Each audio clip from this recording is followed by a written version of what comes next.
Salut les filles, je vous retrouve aujourd'hui avec un Get the Mermaid Look où je vous ai compilé 2 tutos, un make-up et un nail art, inspiration océan, sirène et coquillage.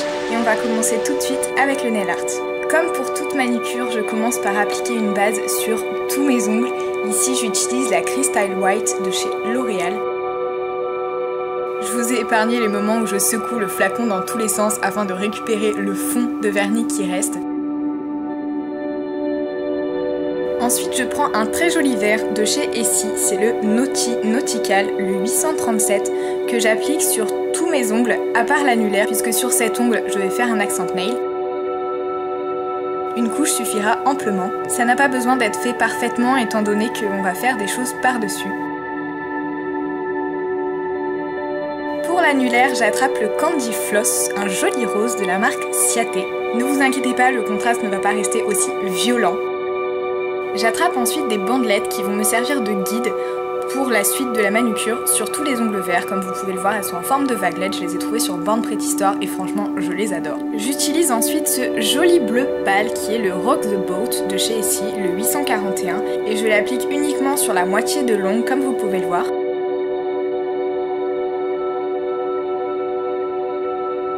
Pour l'autre moitié de l'ongle, je vais prendre le Winter Mint de Revlon Parfumerie. Donc en fait ce sont des vernis qui sentent bon, celui-là sent la menthe et franchement c'est génial quand en plus d'être magnifique le vernis sent bon.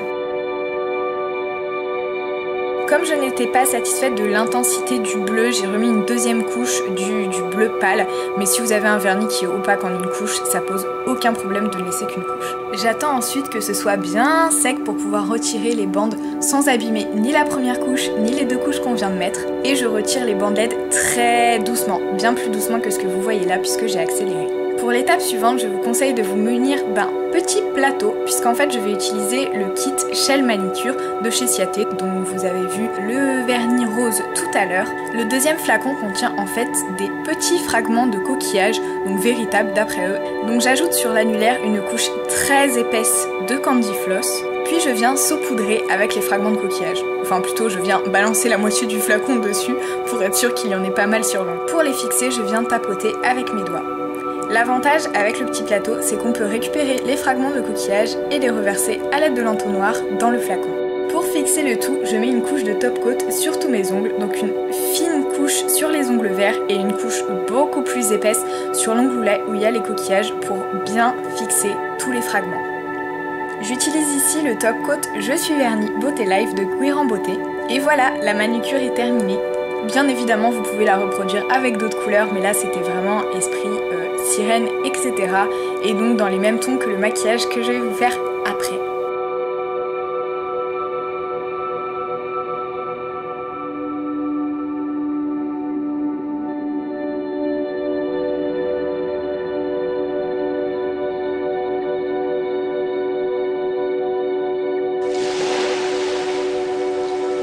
On peut maintenant passer au maquillage. Pour le teint, j'ai tout d'abord utilisé ma bébé crème Garnier. Puis j'ai utilisé l'anti-cerne Jeunesse Skin Ideal de Une pour corriger mes imperfections. Et pour mes cernes, j'ai utilisé le Dream Lumi Touch de chez Maybelline. Et enfin, pour poudrer le tout, j'ai utilisé ma Bio Detox organique de chez Bourjois en teinte vanille.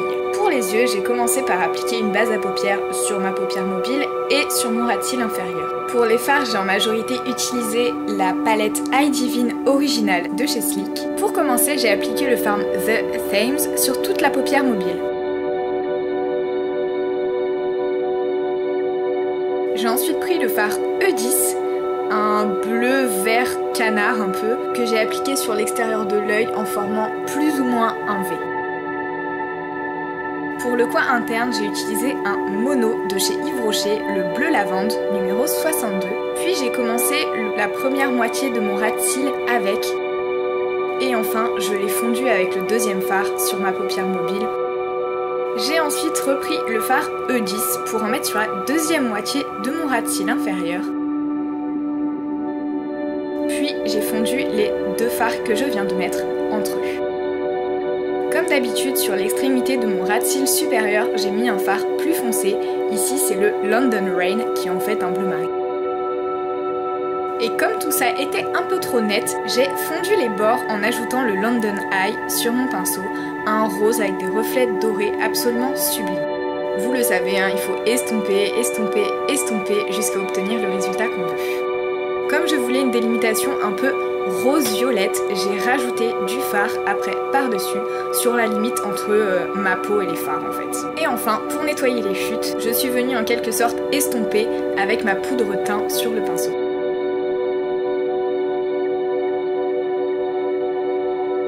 On va pouvoir maintenant passer aux finitions. J'ai utilisé le stylo regard waterproof en teinte turquoise Yves Rocher dans ma muqueuse inférieure. Puis j'ai sorti le Color Shock en teinte 106 Custom Sugar Green de chez Kiko pour tracer un trait de liner que j'ai un petit peu galéré à faire, j'avoue, parce que mon pinceau biseauté n'était pas super précis.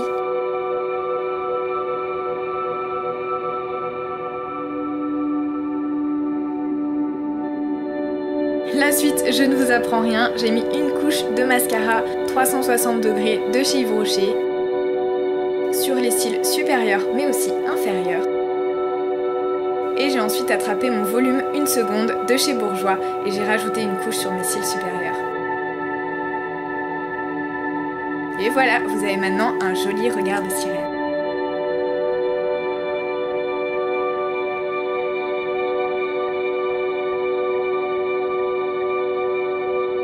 Comme je n'avais pas tout à fait fini mon teint, je l'ai fait après les yeux et j'ai commencé par faire un contouring assez prononcé avec un blush de chez Yves Rocher qui s'appelle Teint Mat Abricoté. Comme j'ai mis pas mal la dose, j'ai ensuite estompé avec un gros pinceau teint.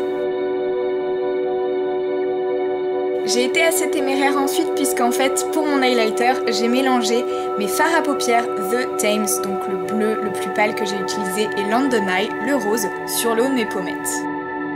Comme c'était très violet comme résultat, j'ai estompé une nouvelle fois. Et voilà, le maquillage est terminé. Alors c'est un look plutôt de soirée, mais qui, pour les plus audacieuses d'entre vous, sera parfait aussi en journée.